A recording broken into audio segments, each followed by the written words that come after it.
Hello friends, आज मैं RBSC board का मॉडल पेपर स्टार्ट करने जा रहा हूँ। एक्सीलेंट का मॉडल पेपर 2 है, जिसमें सेक्शन ए के मल्टीपल चॉइस क्वेश्चन है, जिसमें क्वेश्चन नंबर 1 इसमें क्या है, HCF of smallest prime number and the smallest composite number.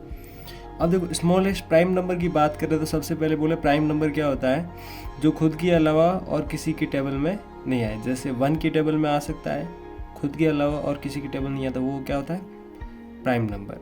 Composite number की बात करूँ तो जो खुद के अलावा, 1 के अलावा और इसके अलावा अदर किसी की टेबल में आए। जैसे देखो, smallest prime number,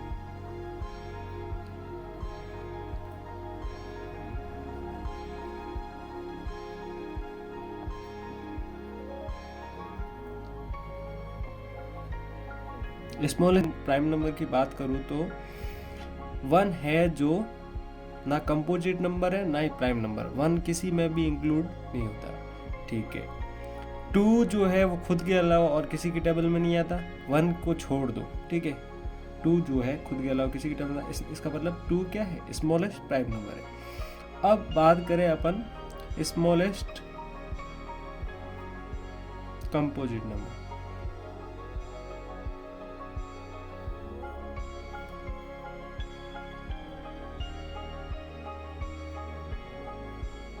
smallest composite number जैसे 3 है, वो क्या है, प्राइम नंबर है, तो 3 को अपन काउंट नहीं कर सकते कंपोजिट नंबर में। 4 क्या है, 4 है कंपोजिट नंबर। 4 क्या है, 4 2 की टेबल में भी आता है और खुद की टेबल में भी आता है। अब 4, ठीक है, ये वाला 4।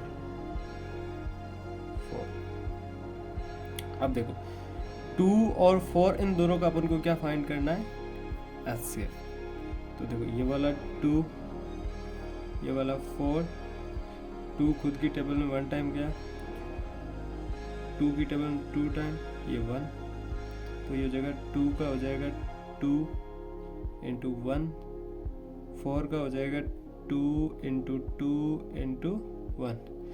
तो इसकी बात करें तो एचसीएफ क्या होगा, एचसीएफ जो कॉमन आता है, वो कॉमन क्या आ रहा है, 2 आ रहा, और क्या आ रहा है, 1, ठीक है, 1 आ रहा है और 2 आ रहा है।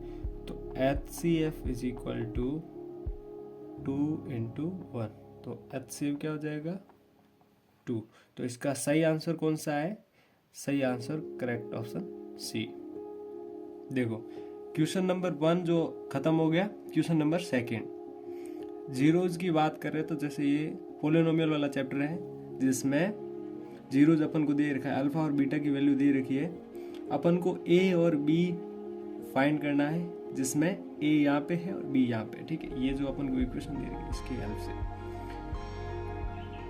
अपन को एक फॉर्मूला पता है। एक तो ये फॉर्मूला है,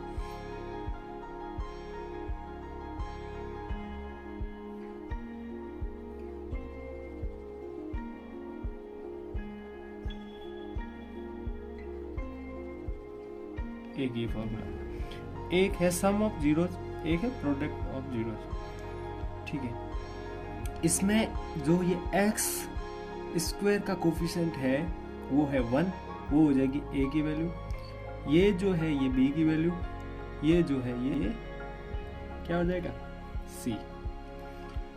अब अपन क्या करते हैं, सम ऑफ जीरो, यानी कि इसका फॉर्मूला हो जाएगा alpha plus beta is equal to minus b upon a.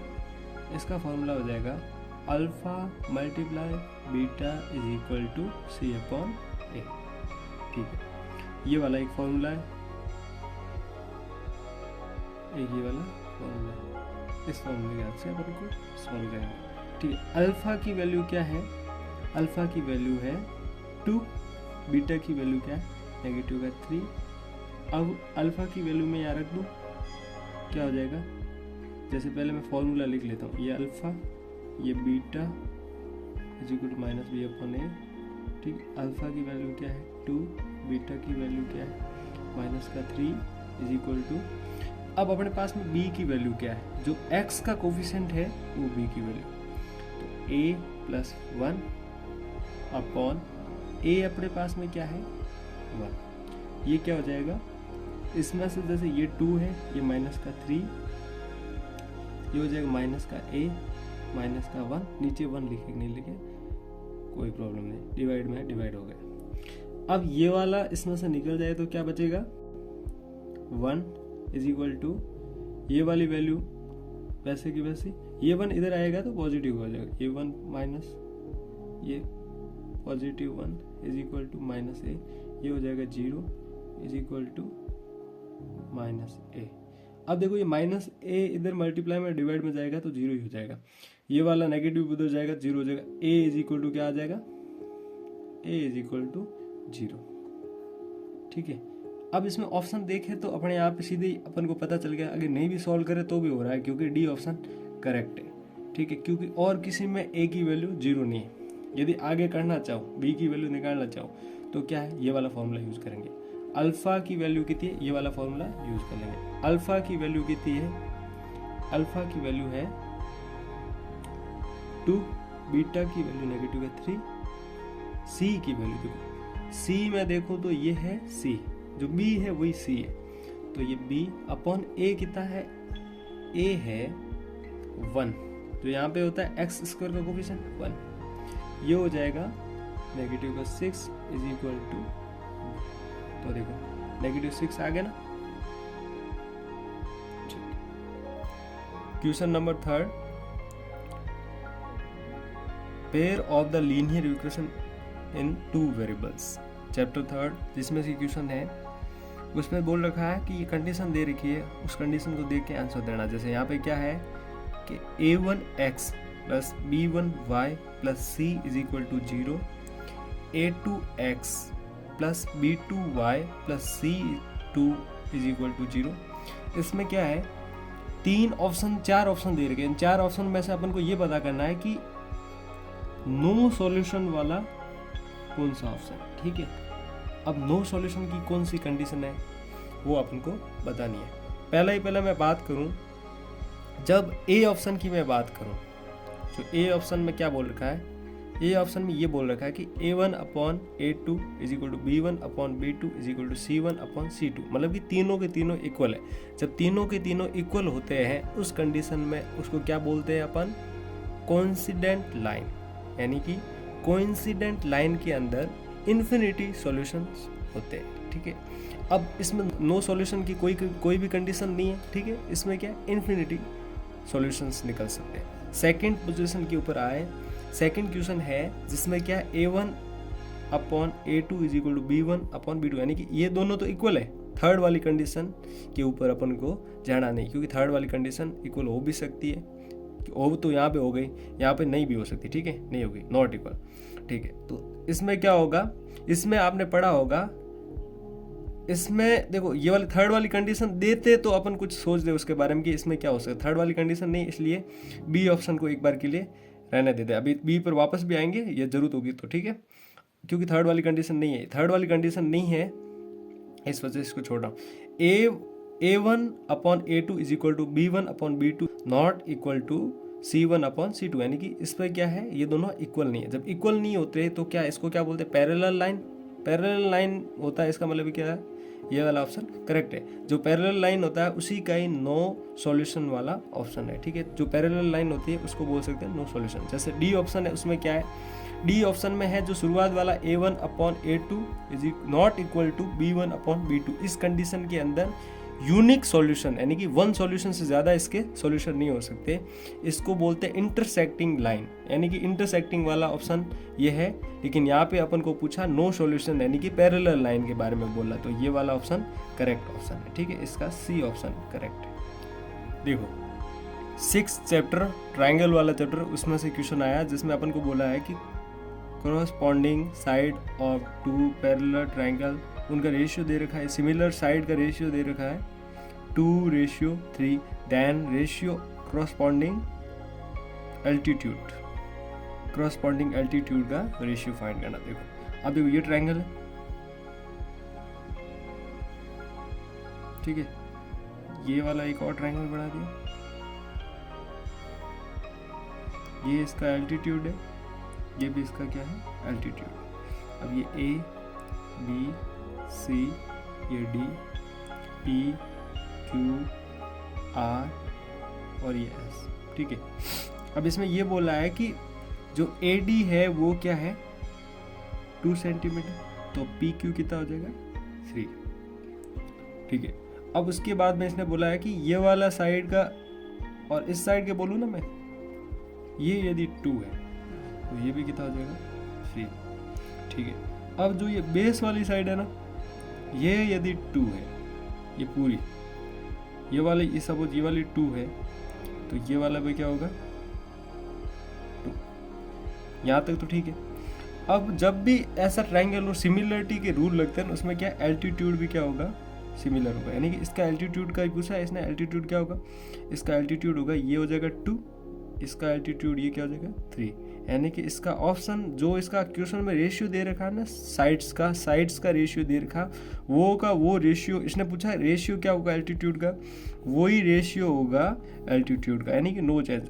इसका एल्टीट्यूड का रेशियो ये भी 2 होगा, इसका एल्टीट्यूड ये क्या होगा 3, यानी कि इन दोनों का रेशियो क्या होगा 2:3, यानी इसका ऑप्शन करेक्ट कौन सा है, डी ऑप्शन करेक्ट है, डी ऑप्शन करेक्ट है, ठीक है।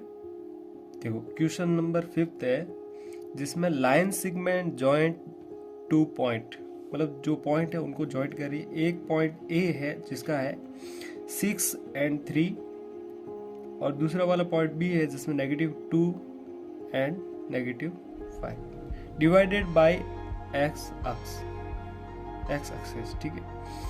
अब क्या करना, मैं एक पॉइंट ले लेता हूँ ए, और यहाँ पे मैं लाइन सेगमेंट ड्रॉ कर देता हूँ। ये ए है जो है 6 और 3, ये बी है जो है -2 और -5। अब डिवाइड कर रहा है उस पॉइंट को, मैं ले लेता हूँ पी, जो किस पे कर रहा है एक्स पे, तो एक्स वाई या क्या हो जाएगा 0। अब देखो इसका एक फॉर्मूला होता है, x बराबर m1 x2 m2 x1 upon m1 plus m2। एक होता है y is equal to m1 y2 m2 y1 upon m1 m2। इसमें x तो अपन को दे रखा, y क्या दे रखा 0। उस कंडीशन में मैं सपोज बात करूँ, ये x1 y1 x2 y2, अपन को ये बताना है m2 अपन को फाइंड करना, ठीक है। देखो ये फॉर्मूला अपन यूज नहीं कर सकते क्योंकि x की वैल्यू अपन को x ही दे रखी है। यहाँ पे क्या दे रखा है y is equal to 0, m1 वैसा का वैसा, y2 अपने पास में क्या है नेगेटिव का 5, m2 वैसा का वैसा, y1 अपने पास में क्या है 3 अपॉन में m1 m2। देखो ये m1 प्लस m2 डिवाइड में है, इधर डिवाइड उधर मल्टीप्लाई में जाएगा। कोई भी नंबर यदि 0 से मल्टीप्लाई होता है तो वो क्या हो जाएगा 0, तो 0 इज इक्वल टू ये क्या हो जाएगा, इससे मल्टीप्लाई करके -5 m1, ये हो जाएगा प्लस का 3 m2, ठीक है। अब मैं क्या करता हूँ, ये वाली नेगेटिव वैल्यू इधर लेके आ जाए, नेगेटिव हो जाएगा positive 5 m1 is equal to 3 m2। अब मेरे को m1 और m2 का रेशियो ही निकालना है ना, जो ये m2 इधर मल्टीप्लाई में डिवाइड में जाएगा, ये 5 इधर मल्टीप्लाई में डिवाइड में जाएगा, तो m1 divide m2 is equal to 3/5, यानी कि इनका रेशियो क्या आ गया, ये जो है ना 3:5, यानी कि m1 ratio m2 3:5, this answer, ठीक है। तो इसका आंसर कौन सा टिक होगा, इसका आंसर टिक करूँ तो D option correct. Question number 6, जिसमें √1 plus cot square theta upon cot theta will be equal to, इसमें क्या है एक आइडेंटिटी यूज करनी है जो है cosec square theta minus cot square theta is equal to 1। अब यहाँ पे जो इक्वेशन है इसमें क्या है √1 plus cot square theta upon cot theta, ठीक है। अब ये वाला क्या है, cosec square theta is equal to 1, ये देखो माइनस है इधर आएगा प्लस हो जाएगा कॉट स्क्वायर थीटा। ये वाला देखें ना अपन, तो ये वाला और ये वाला सेम है, यहाँ पे मैं कोसेक स्क्वायर थीटा लिख सकता हूँ, तो root cosec square theta upon cot theta. Cosec square है, ये रूट से बाहर आएगा तो क्या हो जाएगा,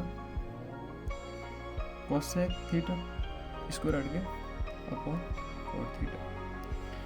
अब देखो इसकी मैं बात करूं तो देखो कोसेक स्क्वायर को लिख सकता हूँ 1 अपॉन साइन थीटा, ये क्या है डिवाइड है, तो ये लो डिवाइड।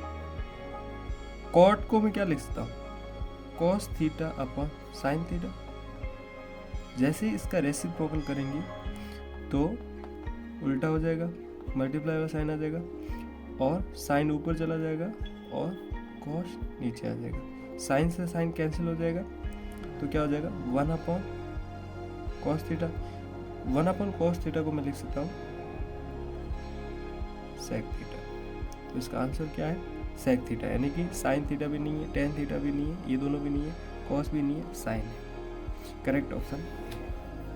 देखो क्वेश्चन है ratio of the length of the rod and its shadow is 1:√3। इसमें अपन को फाइंड करना है angle of illumination of the sun, ठीक है, जिसमें अपन को एक लाइन बना दी है, ये रॉड है और ये इसकी शैडो है, ठीक है। जो रॉड है वो क्या है 1, बी क्या है √3, ये जो सन से जो ये बन रहा है वो क्या है, ठीक है ये। अब अपन को क्या फाइंड करना है, अपन को एंगल फाइंड करना है, वो कौन सा एंगल है, ये वाला। इसका मैं नाम अपनी मर्जी से थीटा भी दे सकता हूँ, ये लो थीटा, ये अपन को फाइंड करना है।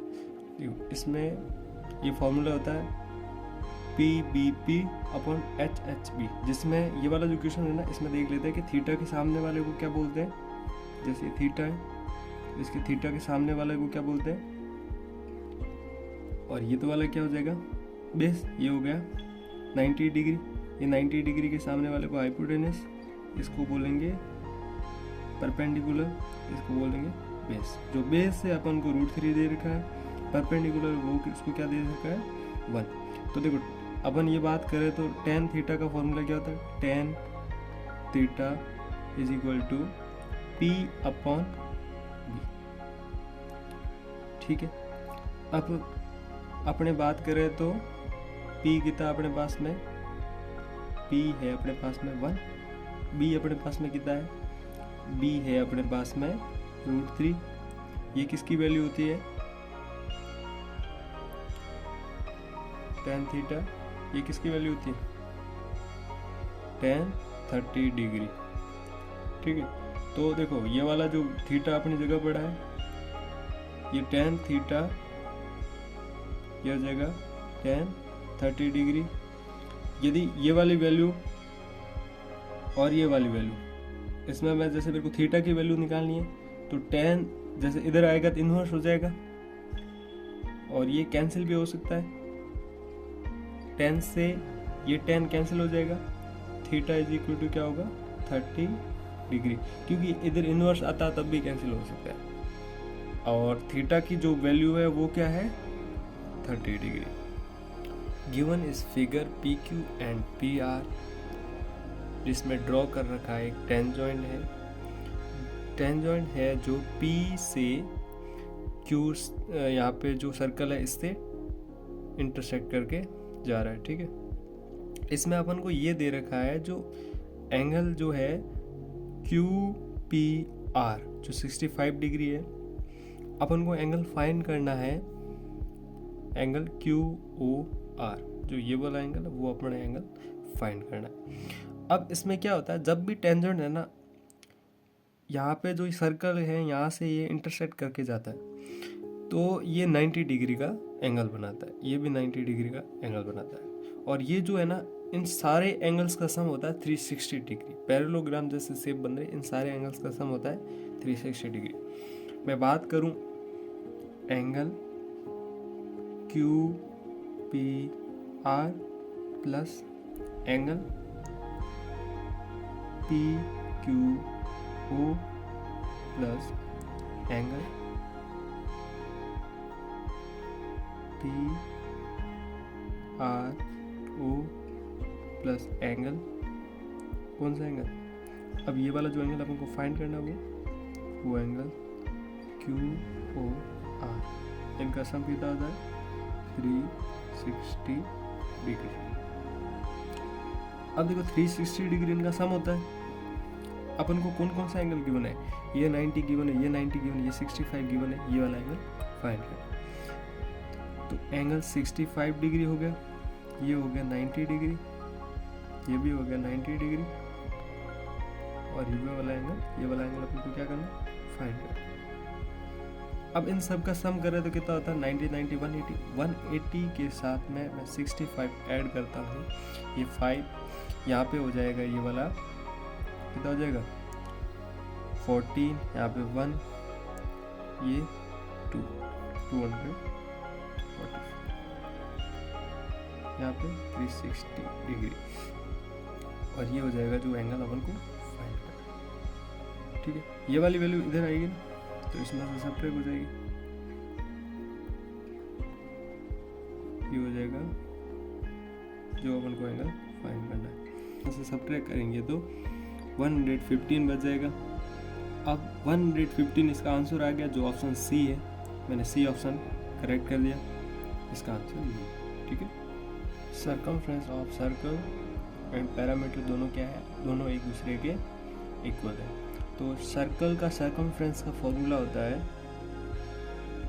क्या होता है 2 पाई आर।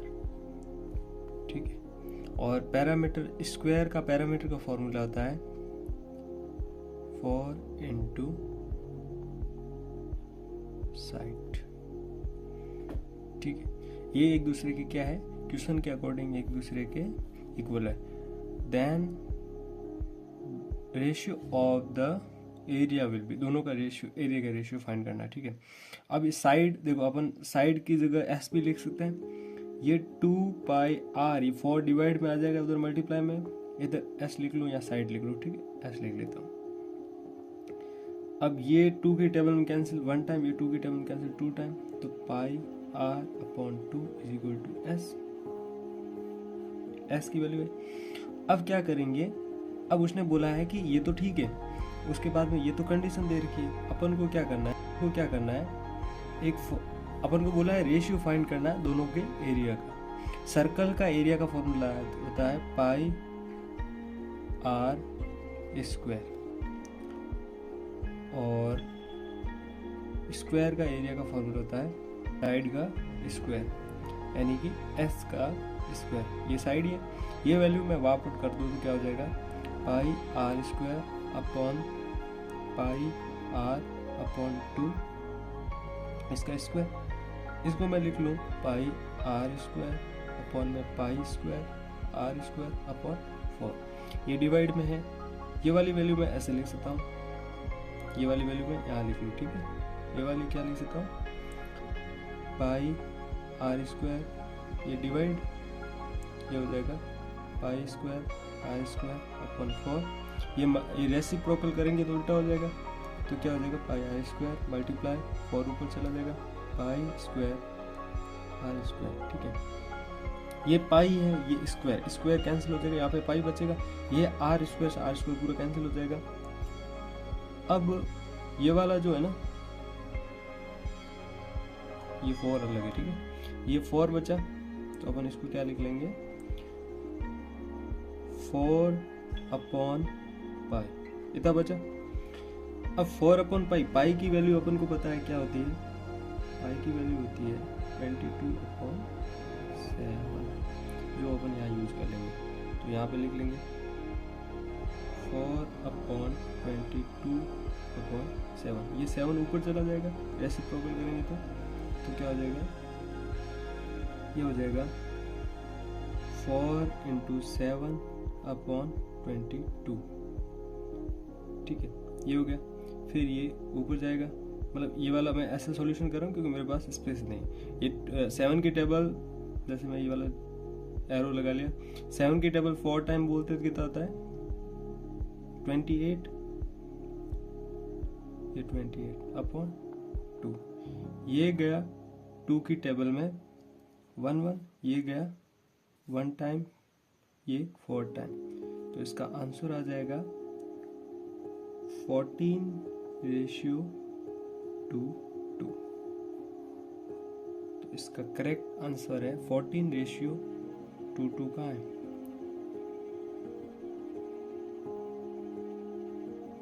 14:1:1 है, 2:2 कहाँ? ये 1 तो हो गया कैंसिल, ये 1 1, ठीक है। 14:1:1 का है, 14:1:1, डी ऑप्शन इज करेक्ट। ये वाला 2 की टेबल में कैंसिल हुआ 1 1, ये 14। ठीक है, अगला क्वेश्चन है गिवन द फिगर जिसमें रेडियस 7 सेंटीमीटर दे रखी है और ए ओ बी है जो 90 डिग्री है। अपन को क्या करना है, इसमें जो शेडेड पार्ट है उसका एरिया फाइंड करना है। Area of sector is equal to theta upon 360 into pi are square. ठीक है, ये आपने फॉर्मूला पढ़ा होगा। ठीक है, एरिया ऑफ सेक्टर इसको बोलते हैं, जो शेडेड पार्ट है इसको बोलेंगे एरिया ऑफ सेक्टर, जिसमें ये थीटा है वो है 90 डिग्री, जो यहाँ पे दिख नहीं रहा, मैंने शेडेड कर दिया, ये 90 डिग्री। अब देखो ये थीटा है वो क्या है 90 डिग्री, ठीक है, अपॉन 360। देखो पाई की वैल्यू है 22/7। आर की बात करूँ तो जो 7 सेंटीमीटर ये भी है, ये भी 7 सेंटीमीटर, रेडियस है ना वो 7 सेंटीमीटर दे रही है। तो 7 × 7, क्योंकि ये स्क्वायर है इसलिए मैं 7 × 7 कर सकता हूँ। 7 से 7 का मल्टीप्लाई, ये 7 से 7 डिवाइड हो गया, ये 0 की टेबल में ये 0 कैंसिल हो गया। ठीक है, ये 9 की टेबल में 1 टाइम, ये 9 की टेबल में 4 टाइम। ठीक है, अब ये 2 की टेबल में 2 टाइम, ये 2 की टेबल 11 टाइम। तो ये हो जाएगा 7 × 11, तो ये हो जाएगा 7 × 11/2।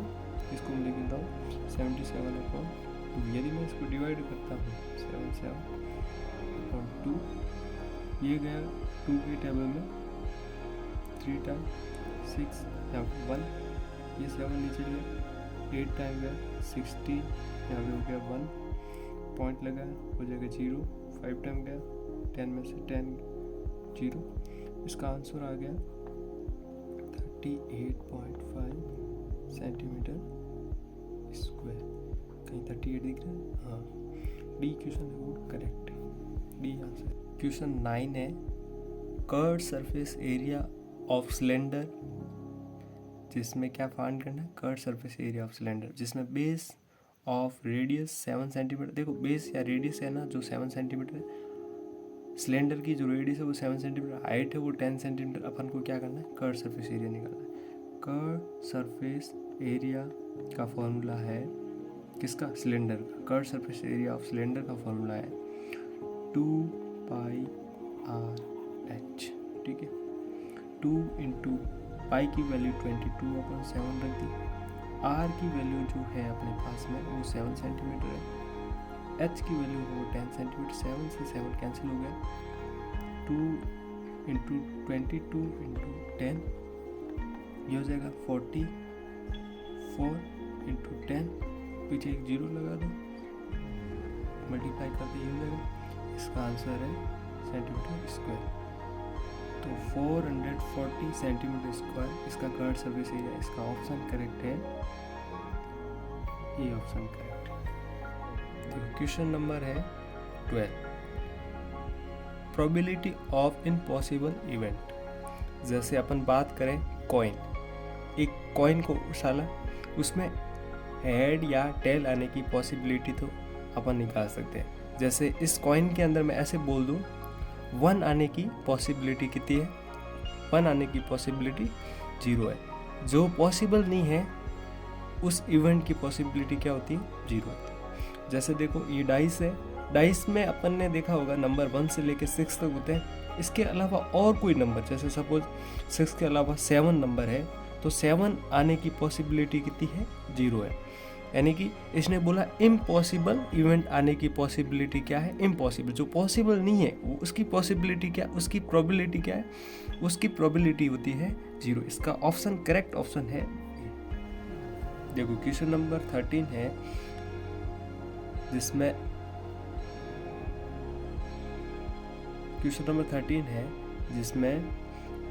HCF और LCM फाइंड करना है। ठीक है, अब देखो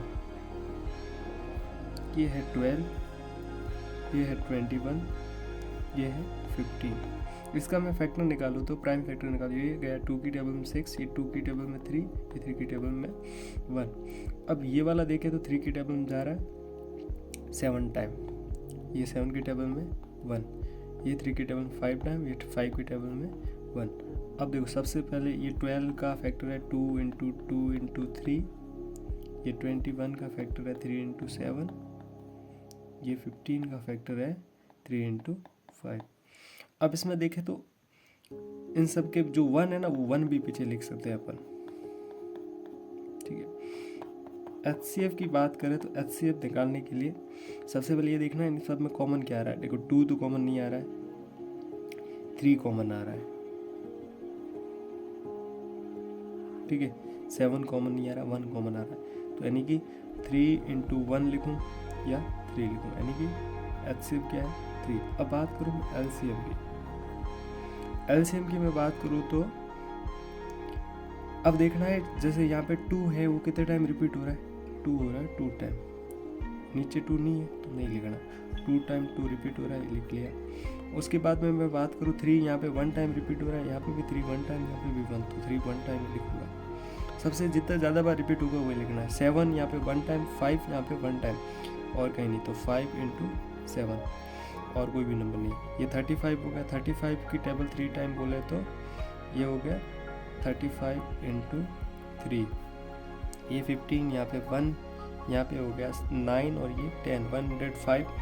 अब 105 का मैं 2 से मल्टीप्लाई करूँगा तो ये हो जाएगा 10, यहाँ पे 1, ये 1 का 1 और ये 210 का वापस 2 से मल्टीप्लाई, ये हो जाएगा 0, ये हो गया 2, ये हो जाएगा 4। तो इसका LCM जो है वो आ जाएगा 420 और HCF जो है वो आ जाएगा 3।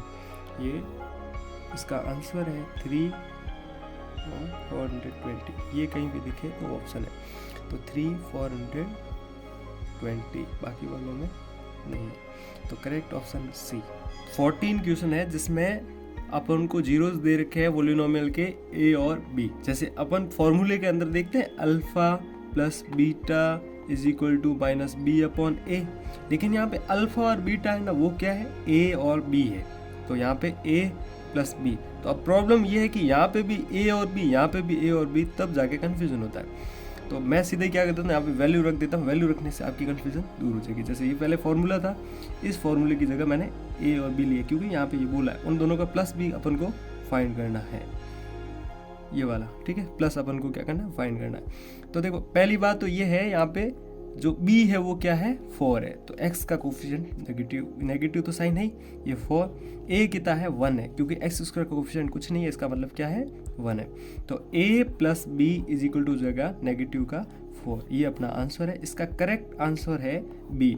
इसमें कन्फ्यूजन इसी का ही होता है ज़्यादातर, ये वाला जो है ना, यहाँ पे B, क्योंकि यहाँ पे भी इधर भी, तो इसमें ज़्यादा कन्फ्यूजन होते हैं। तो इसका करेक्ट आंसर ये है नेगेटिव का 4। देखो क्वेश्चन नंबर 15 है जिसमें 2x y is equal to 6, second number equation है x minus Y is equal to 3। अपन को इसमें x और y की वैल्यू फाइंड करनी। सब्स्टिट्यूशन मेथड से अपन इसकी x और y की वैल्यू फाइंड कर सकते हैं। ये इक्वेशन 1 है, ये इक्वेशन 2 है। इससे क्या करेंगे, इक्वेशन 1 उसमें क्या है कि जो ये 2x प्लस वाई है इज इक्वल टू 6 है, y इज इक्वल टू ये इधर वैल्यू लेकर जो 6 माइनस 2x, ये आ गई y की वैल्यू। ये इक्वेशन 1 में पुट कर देते हैं y की वैल्यू, इक्वेशन 2 में पुट कर लेते हैं इक्वेशन 2। इक्वेशन 2 में रखने पर क्या हो जाएगा, x वैसा का वैसा y की वैल्यू में ये वाली रख देता हूँ, ये हो जाएगा 3, ये x, ये हो जाएगा नेगेटिव का, ये पॉजिटिव का, ये नेगेटिव हो गया 6, ये पॉजिटिव का नेगेटिव नेगेटिव, ये 2x इज इक्वल टू 3, ये वाला हो जाएगा 3x, ये वैल्यू उधर जाएगी तो 3 + 6 तो क्या हो जाएगा 3x इज इक्वल टू 9। अब जैसे ही ये 3 डिवाइड में जाएगा तो x इज इक्वल टू हो जाएगा 9/3, तो x इज इक्वल कितना हो जाएगा 3।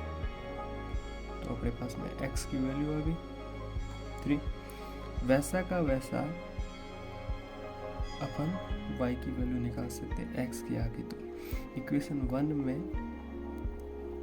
अपन क्या कर देते हैं x की वैल्यू रख देते हैं, तो 2x की वैल्यू है 3, y वैसा का वैसा, ये हो जाएगा 6 + y, ये जो 6 है इसमें से सब्ट्रैक्ट हो जाएगा y इज इक्वल टू 0, यानी कि x और y इसकी बात करूँ तो क्या होगा 3 और 0, 3 और 0 करेक्ट ऑप्शन ए, इसका आंसर।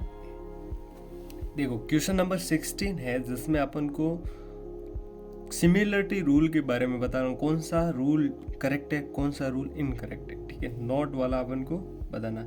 जैसे अपन देखें पहला मैं ये वाला एक ट्रायंगल बना दिया, ठीक है। अब इस ट्रायंगल की बात करो तो ये एंगल है और ये क्या है ABC, ये साइड है, ठीक है। अब पहले मैं बात करूं इस रूल के अंदर, या तो मैं रूल लगा सकता हूं एंगल एंगल एंगल, सारे एंगल्स एक दूसरे के सिमिलर हो सकते हैं, ठीक है। कंपैरिजन करूं तो दूसरा ट्रायंगल और ले लूं, ठीक है। ये है PQR, मैं बोलूं तो ये एंगल और ये एंगल इसके सिमिलर, ये वाला सिमिलर, ये वाला, तो रूल हो सकता है एंगल एंगल एंगल रूल हो सकता है फॉलो। उसके बाद में साइड एंगल, देखो अपन बात करें तो ये side angle side angle side rule follow हो सकता है क्योंकि बीच में एंगल है, ठीक है। फिर साइड साइड साइड, यानी कि ये वाली साइड, ठीक है, ये वाली साइड और ये वाली साइड, ठीक है, ये वाली साइड और ये वाली साइड, यानी कि ये एक दूसरे के सिमिलर हो सकता है। लेकिन एक बात है, एंगल फिर साइड फिर वापस एंगल होगा, कभी साइड नहीं पॉसिबल है, ठीक है। ये ऐसा कभी भी नहीं होगा, तो यानी कि इनमें से ऑप्शन डी है जो सिमिलरिटी रूल फॉलो नहीं करता। Question number 17, the angle of elevation of tower from distance 100 metre from its foot is 60 degree. अब बात करूं मैं, एक टावर है, ठीक है। अब यहाँ से 100 मीटर डिस्टेंस पे 60 डिग्री एंगल बन रहा है, 60 डिग्री, और ये 100 मीटर। इन दोनों की हेल्प से मेरे को क्या करना है, हाइट फाइंड करनी है टावर की, जो एच है ना, ये वाला फाइंड करना। तो देखो मैं बात करूं इसमें, पहले लेता हूं 10, ठीक है, क्योंकि मेरे को ये वाला जो है ना, ये वाला थीटा के सामने वाला क्या होता है, जैसे ये वाला हाइट फाइंड करनी है अपन को, लेकिन ये है क्या, ये तो है हाइपोटेनस, तो ये है, लेकिन ये क्या है, हाइट है टावर की, तो इसको मैं लूंगा क्या, परपेंडिकुलर P, और ये क्या है, बेस, ठीक है। लेकिन ये हाइट मैंने ऐसे ही लिखा है, H का मतलब क्या होता है, हाइपोटेनस में ये, तो मेरे को क्या फाइंड करना है, P फाइंड करना है, परपेंडिकुलर फाइंड करना है। तो tan 60, थीटा क्या है 60 डिग्री, इज इक्वल टू क्या होता है, P/B। tan 60 degree is equal to P अपने पास में क्या है, फाइंड करना, B अपने पास में क्या है 100, और tan 60 की वैल्यू क्या होती है, √3, ठीक है, इज इक्वल टू P/100। ये यहाँ पे डिवाइड में उधर चला जाएगा मल्टीप्लाई में,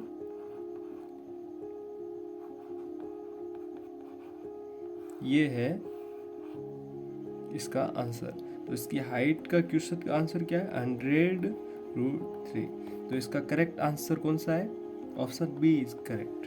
question number 18, angle of elimination sun from 30 degree और 60 degree difference between length of the shadow of a pole height 15 metre.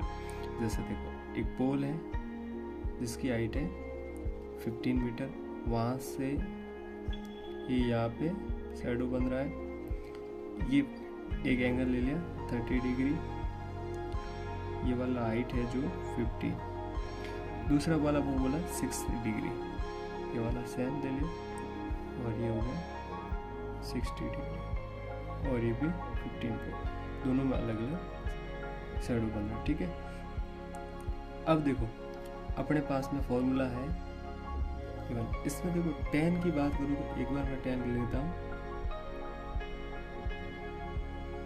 30 degree. अब यहाँ पे ये 30 डिग्री, यहाँ पे ये वाला क्या है, जैसे थीटा के सामने वाला एंगल होता है उसको क्या बोलते हैं, परपेंडिकुलर, और ये 90 के सामने वाले को हाइपोटेन्यूज बोलते हैं। ठीक है, ये वाला भी परपेंडिकुलर और ये वाला बेस। तो अपने पास में फॉर्मूला क्या tan का, P/B, P/P। ये 30 की वैल्यू होती है क्या होती है 1/√3, और B की वैल्यू जो P की वैल्यू अपन को गिवन है वो क्या है 15, B कितना है वैसे का वैसा, B अपन को गिवन नहीं, फाइंड करना। अब ये वाला जो वैल्यू है ये 1/√3, ये यहाँ पे डिवाइड में है, ये हो जाएगा B मल्टीप्लाई में इज इक्वल टू 15, और ये यहाँ पे डिवाइड में है उधर multiply, B is equal to आ जाएगा 15√3, यानी कि ये आ गया 15√3।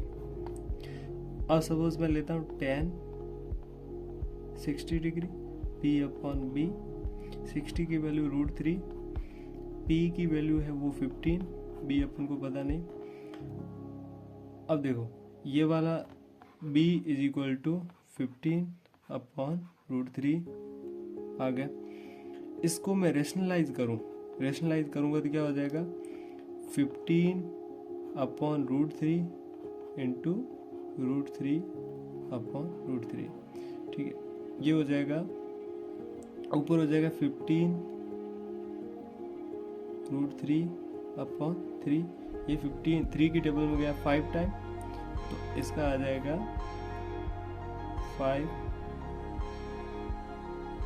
क्या आ जाएगा 5√3। तो क्या करूँगा, ये वाले में से ये वाला निकाल दूंगा तो निकल जाएगा आंसर। ये हो जाएगा 15√3 सब्ट्रैक्ट किया 5√3, 15 में से 5√3 गया, क्या बचा 10√3, 10√3 इसका करेक्ट आंसर, 10√3 है, सी ऑप्शन इसका correct answer.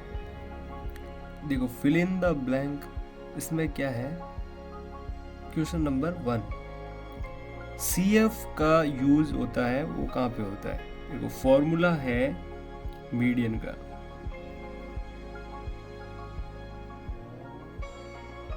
L1 n/2 CF/F into H।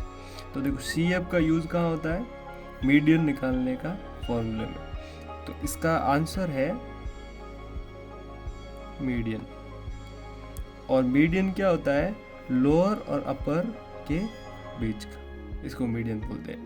और CF इसके अंदर फॉर्मूले के अंदर यूज होता है। देखो मिड पॉइंट निकालने का फॉर्मूला है, जैसे मिड पॉइंट अपन के पास में क्या 2 और 3 और 4 और 7।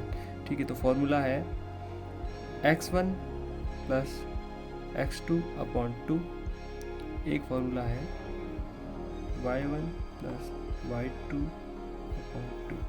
अब इसमें मैं वैल्यू पुट करूँ तो ये वाला है x1 y1, x2 y2। ठीक है, x1 अपने पास में कितना है 2 प्लस अपने पास में x2 कितना 4/2, ये हो जाएगा 6/2 इज इक्वल टू 3, ये अपने पास में निकला x। ठीक है, अब सपोज इसके अंदर मैं वैल्यू रखता हूँ तो y1 मेरे पास कितना है 3, ये कितना है 7/2, ये हो जाएगा 10/2 इज इक्वल टू 5, ये है y। तो दोनों की वैल्यू क्या आ गई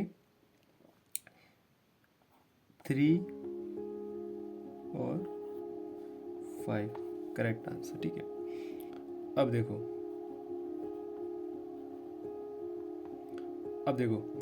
ये क्वेश्चन है जिसमें क्या cot theta is equal to 1/√3 then value of the theta, theta की वैल्यू फाइंड करनी है। ये cot थीटा, यहाँ पे cot 60 की वैल्यू होती है 1/√3, थीटा cot से cot कैंसिल हो जाएगा, theta is equal to 60 degree, ये 60 डिग्री।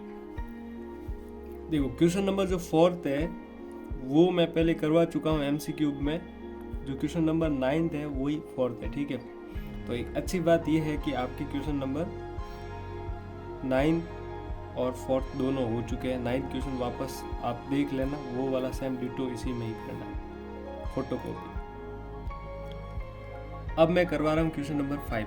क्वेश्चन नंबर 5 में मैं देखूँ, मैं इसको असेंडिंग ऑर्डर में लिख के देखूँ, या देखो सबसे छोटा नंबर कौन सा है, सपोज सबसे छोटा नंबर है 2, वापस 2 कितनी बार रिपीट हो रहा है 2, वापस 2 3 टाइम रिपीट हो रहा है। उसके बाद में मैं बात करूं क्या है 4, उसके बाद में मैं बात करूं तो 4 कितनी बार रिपीट हो रहा है, एक बार। फिर क्या ले लूँ 5 कितनी बार रिपीट हो रहा है, 5 भी एक बार रिपीट हो रहा है। फिर मैं क्या ले लूँ, जैसे देखो 1 मैं यहाँ पे भूल गया, 1 ले सकता हूँ, ये 1, ये हो गया 5 के बाद में 5 रिपीट एक बार ही हो रहा है। फिर हो गया 6 कितनी बार रिपीट हो रहा है, 6 भी एक बार ही हो रहा है। ठीक है, 4 5 6, इसमें देखें तो सबसे ज़्यादा कौन सा रिपीट हो रहा है, वही मोड है। मोड निकालने का क्या है, जो सबसे ज़्यादा बार रिपीट हो रहा है, जैसे 2 सबसे ज़्यादा बार रिपीट हो रहा है तो इसका मोड क्या है 2 है। इसका answer mode is equal to 2। ये वाला क्वेश्चन है, इसमें एक फॉर्मूला है सम ऑफ द स्टार्टिंग के पॉजिटिव इंटीजर नंबर, यानी कि फर्स्ट पॉजिटिव इंटीजर नंबर, वो निकालने का फॉर्मूला होता है Sn इज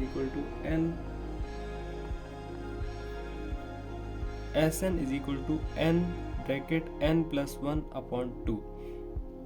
जैसे पॉजिटिव इंटीजर नंबर की मैं बात करूँ तो क्या हो जाएगा, जैसे मैं 1 2 3 4 5 6, मैंने स्टार्टिंग के 6 पॉजिटिव इंटीजर्स नंबर ले लिए, तो यहाँ पे 1 2 3 4 5 6 इन सबको ऐड करूँगा ना तो क्या आएगा, वो इस फॉर्मूले से मैं सीधा निकाल सकता हूँ। ठीक है, इन सबको ऐड करूँगा तो क्या आएगा, वो अभी मैं ऐड करूँगा तब आंसर आएगा, लेकिन इससे मैं सीधा निकाल सकता हूँ। कैसे, 1 2 3 4 5 6 नंबर है, तो यहाँ पे n की जगह मैं 6 ले लूँगा, 6 + 1/2, तो ये हो जाएगा 6 × 7/2, 42/2, ये हो जाएगा 21। मैंने कि इन सबको प्लस करूंगा तो 21 इसका आंसर आएगा। यानी कि ये फॉर्मूला क्या है, sum of the first n positive integer number, तो n पॉजिटिव इंटीजर नंबर के ये वाला फॉर्मूला होगा, क्या होगा n+1/2। तो मैंने ये फॉर्मूला इसके बारे में बताया, ये फॉर्मूला क्या है जो मैंने यहाँ पे एग्जांपल दे के बताया। ठीक है, thank you all of you.